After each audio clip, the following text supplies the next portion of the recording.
राधे राधे। आप सभी का दिन शुभ और मंगलमय हो। आप सभी को आषाढ़ अमावस्या की हार्दिक शुभकामनाएं। हिंदू पंचांग के अनुसार आषाढ़ मास हिंदू वर्ष का चौथा महीना होता है। इस महीने की समाप्ति के बाद वर्षा ऋतु प्रारंभ होती है। धार्मिक रूप से अमावस्या तिथि को अधिक महत्वपूर्ण माना गया है। साथ ही आषाढ़ अमावस्या को दान पुण्य व पितरों की आत्मा की शांति के लिए किए जाने वाले धार्मिक कार्य विशेष फलदायी माने जाते हैं। यह अमावस्या किसानों के लिए भी विशेष महत्व रखती है, क्योंकि इस दिन हल और खेती में उपयोग होने वाले उपकरणों की पूजा की जाती है। इसलिए इसे हलहारिणी अमावस्या भी कहा जाता है। अमावस्या तिथि पर कई लोग अपने पितरों को प्रसन्न करने के लिए श्राद्ध कर्म करते हैं। इस दिन पितृ तर्पण, नदी स्नान और दान पुण्य आदि करना ज्यादा फलदायी माना जाता है। इतना ही नहीं, यह तिथि पितृदोष से मुक्ति दिलाने में सहायक मानी गई है। अतः पितृ कर्म के लिए यह तिथि बेहद ही शुभ मानी जाती है। और आज हम सुनेंगे आषाढ़ अमावस्या की कथा।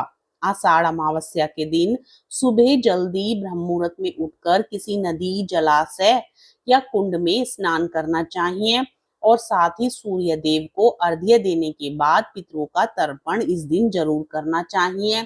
इसके अलावा इस दिन पितरों की आत्मा की शांति के लिए उपवास करें। इस दिन घर के मंदिर की सफाई करें और वहां दीप जलाएं। इस दिन भगवान शंकर की पूजा अर्चना करने का विशेष महत्व है। इसलिए घर के मंदिर में भगवान शिव की प्रतिमा स्थापित करें। भगवान शिव की प्रतिमा को तिलक लगाकर उन्हें रोली, नैवेद्य, पुष्प, अक्षत, धूप, मिष्ठान, फल, पंचामृत आदि पूजा सामग्री अर्पित करें। पूजा सामग्री अर्पित करने के बाद आप आषाढ़ अमावस्या की व्रत कथा का श्रवण करें। प्रेम से बोलिए शिव शंकर भगवान की जय, श्री हरि विष्णु भगवान की जय। एक समय की बात है, एक ब्राह्मण अपनी पत्नी के साथ रहता था। वो दोनों ही भगवान विष्णु के बहुत बड़े भक्त थे। दोनों प्रतिदिन अपना ज्यादातर समय भगवान के ध्यान और पूजा पाठ में बिताते थे।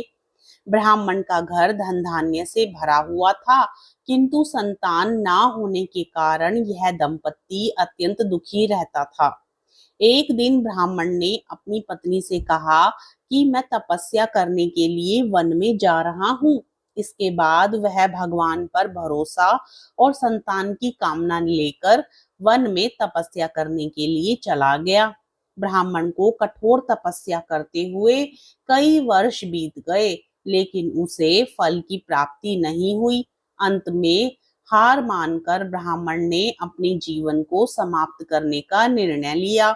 अपने जीवन को समाप्त करने के बारे में सोचकर उसने पेड़ की डाली पर फांसी का फंदा डाल दिया और अपने गले पर बांधने लगा।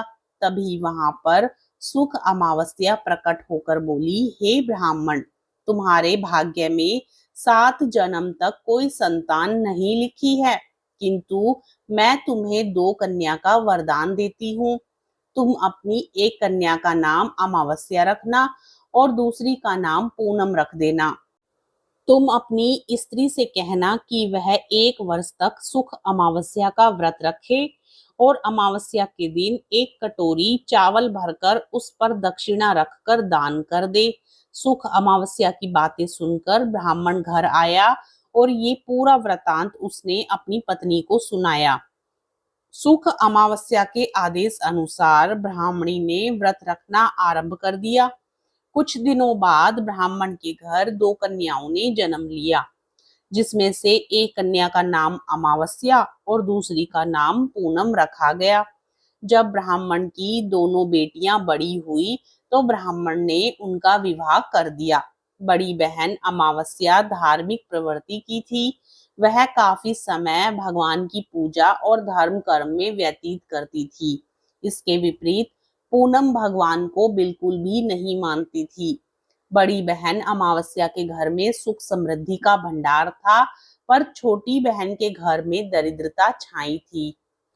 जब बड़ी बहन अमावस्या को अपनी छोटी बहन पूनम के बारे में पता चला कि वो बहुत दुखी है, तब अमावस्या अपनी बहन के लिए ढेर सारा सामान लेकर उससे मिलने गई। छोटी बहन के घर पहुंचकर अमावस्या ने उसे 1 वर्ष तक सुख अमावस्या का व्रत करने की सलाह दी।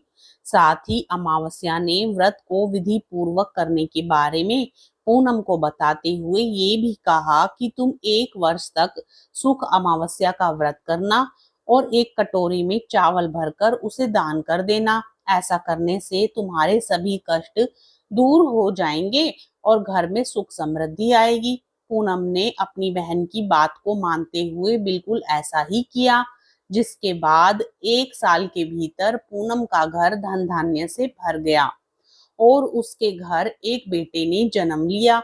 इस प्रकार जो भी विधि पूर्वक सुख अमावस्या का व्रत करता है, उसके घर में सुख समृद्धि आती है।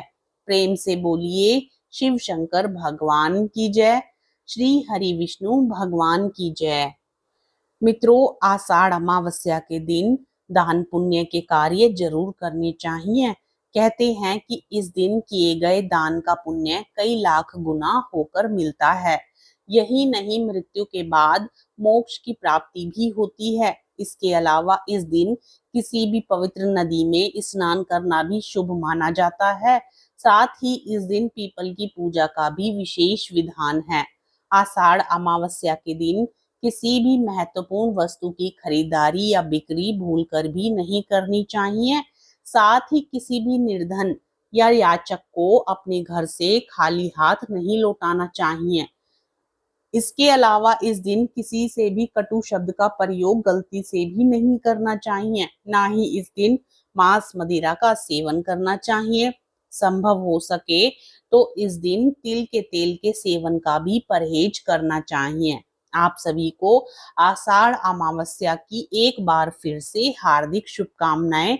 भगवान श्री हरि और भोलेनाथ की कृपा सदा सर्वदा आप सभी भक्तजनों पर बनी रहे। इसी मंगल कामना के साथ आज का यह वीडियो यहीं समाप्त करते हैं।